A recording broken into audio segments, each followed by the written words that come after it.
പിതാവിന്റെയും പുത്രന്റെയും പരിശുദ്ധാത്മാവിന്റെയും നാമത്തിൽ ആമേൻ. ഈശോയുടെ സ്നേഹം നിറഞ്ഞവരെ, കൈത്താകാലത്തിന്റെ 5-ാമത്തെ ആഴ്ചയിലെ വെള്ളിയാഴ്ച ദിവസമാണെന്ന്. ഈശോയുടെ പീഡാനുഭവത്തെയും കുരിശുമരണത്തെയും നമുക്ക് പ്രത്യേകമായി ധ്യാനിക്കുകയും അതിന്റെ അനുഗ്രഹങ്ങൾ നമ്മുടെ ഹൃദയങ്ങളിലേക്ക് സ്വീകരിക്കുകയും ചെയ്യാം. ഇന്ന് സഭയിൽ വിശുദ്ധ ശ്മോനിയും 7 മക്കളും രക്തസാക്ഷികളായി തീർന്ന മക്കളെ പ്രത്യേകമായി ഇന്ന് അവരുടെ അമ്മയോടൊപ്പം സ്മരിക്കുന്നു.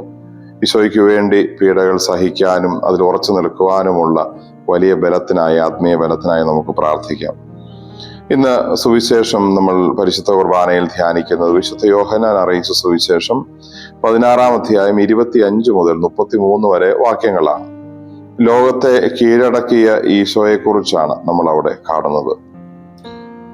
അതിൽ 16-ാം അധ്യായത്തിൽ 33-ാം വാക്യത്തിൽ ഈശോ ഇങ്ങനെ പറയുന്നു: ലോകത്തിൽ നിങ്ങൾക്ക് ഞെരുക്കങ്ങൾ ഉണ്ടാവും, എങ്കിലും ധൈര്യമായിരിക്കുവിൻ, ഞാൻ ലോകത്തെ കീഴടക്കിയിരിക്കുന്നു.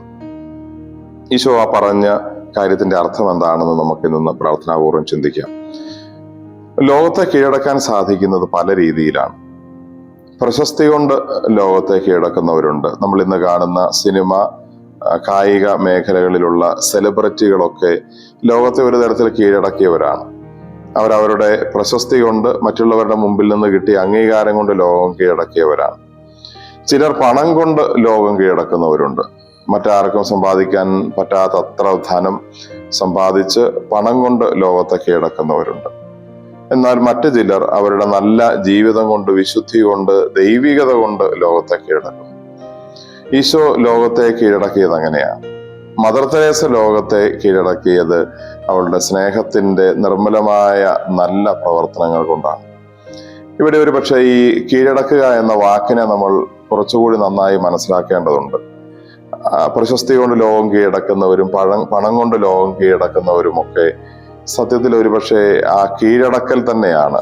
ബാക്കി എല്ലാത്തിനെയും താഴെയാക്കി അവർ മുകളിലേക്ക് എത്തുന്നതിന്റെ കാര്യമാണ് കീഴടക്കൽ എന്നതുകൊണ്ട് നമ്മൾ മനസ്സിലാക്കുന്നത്.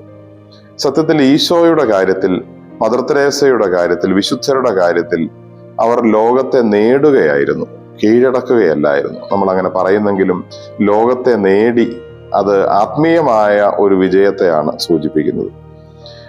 ദൈവികത കൊണ്ട് ലോകത്തെ കീഴടക്കണം, ലോകത്തെ നേടണമെന്നാണ് ഈശോ നമ്മളോട് പറയുന്നത്. നമുക്കെല്ലാവർക്കും പ്രശസ്തി കൊണ്ട് ലോകം കീഴടക്കാൻ പറ്റണമെന്നില്ല, പണം കൊണ്ട് ലോകം കീഴടക്കാൻ പറ്റണമെന്നില്ല. പക്ഷെ നമ്മുടെ ദൈവികത കൊണ്ട്, നമ്മുടെ വിശുദ്ധി കൊണ്ട്, നമ്മുടെ നന്മ കൊണ്ട്, ഹൃദയത്തിന്റെ നന്മ കൊണ്ട് ലോകത്തെ കീഴടക്കാൻ, ലോകത്തെ നേടാൻ നമുക്ക് പറ്റും. ലോകത്തിൻ്റെതായ രീതിയിൽ ലോകത്തെ കീഴടക്കാനല്ല, ഈശോയുടെ രീതിയിൽ ലോകത്തെ കീഴടക്കാൻ, നേടാനാണ് നമ്മളും പരിശ്രമിക്കേണ്ടത്. അതിന് ഈശോ ഈ വാക്യത്തിന് തൊട്ടു മുമ്പിൽ പറയുന്ന ഒരു വാക്യം ഇങ്ങനെയാണ്. അത് നമ്മൾ കൂടുതൽ ശ്രദ്ധിക്കണം. എന്നിൽ സമാധാനം കണ്ടെത്തേണ്ടതിനാണ് ഞാനിത് നിങ്ങളോട് പറഞ്ഞത്. ഈശോയിൽ സമാധാനം കണ്ടെത്തുന്ന, ആശ്രയം കണ്ടെത്തുന്ന, ഈശോയുടെ ജീവിതം അനുകരിക്കുന്ന ആർക്കും ലോകത്തെ നേടാനായി സാധിക്കും, ലോകത്തെ കീഴടക്കാനായിട്ട് സാധിക്കും ആത്മീയമായ രീതിയിൽ. നമ്മൾ ഇന്ന് പ്രാർത്ഥനാപൂർവ്വം ചിന്തിക്കേണ്ടത്, നമ്മൾ എന്തിലാണ്, ആരിലാണ് ആശ്വാസം കണ്ടെത്തുന്നത്? അത് ലോകത്തിൻ്റെതായ സന്തോഷങ്ങളിലും സുഖങ്ങളിലും ലോകം തരുന്ന വാഗ്ദാനങ്ങളിലുമാണോ, അതെയോ ഈശോയിലാണോ നമ്മൾ ആശ്വാസം കണ്ടെത്തുന്നത്? ഈശോ പറഞ്ഞതാണല്ലോ, നിങ്ങൾ എന്നിൽ ആശ്വാസം കണ്ടെത്തേണ്ടതിനാണ്. ഈശോ നമ്മളിൽ നിന്ന് ആഗ്രഹിക്കുന്ന കാര്യം അതാണ്. നമ്മൾ ഈശോയിൽ ആശ്വാസം കണ്ടെത്തണം. നമുക്ക് എല്ലാ കാര്യങ്ങളിലും ഈശോയിൽ ആശ്വാസം, ആശ്രയം കണ്ടെത്താനായി പരിശ്രമിക്കാം, പ്രാർത്ഥിക്കാം. കർത്താവായ ഈശോ, ഈ പ്രഭാതത്തിൽ ഞങ്ങൾ അങ്ങേ ആരാധിക്കുന്നു, സ്തുതിക്കുന്നു എന്ന് പറയുന്നു. ലോകത്തിന്റെ സന്തോഷങ്ങളിലും ലോകത്തിന്റെ പ്രതീക്ഷകളിലും ആശ്വാസവും ആശ്രയവും തേടാതെ ഞങ്ങളുടെ ജീവിതത്തിന്റെ ദുഃഖങ്ങളിലും സന്തോഷങ്ങളിലും എല്ലാ അവസരത്തിലും അങ്ങയിൽ ആശ്രയവും ആശ്വാസവും തേടാൻ ഞങ്ങളെ പഠിപ്പിക്കണമേ. നമ്മുടെ കർത്താവ് ഈശോ മിശിഹായുടെ കൃപയും പിതാവായ ദൈവത്തിന്റെ സ്നേഹവും പരിശുദ്ധാത്മാവിന്റെ സഹവാസവും നാം എല്ലാവരോടും കൂടെ ഉണ്ടായിരിക്കട്ടെ, ഇപ്പോഴും എപ്പോഴും എന്നേക്കും. ആമേൻ. ഈശോ മിശിഹായ്ക്ക് സ്തുതിയായിരിക്കും.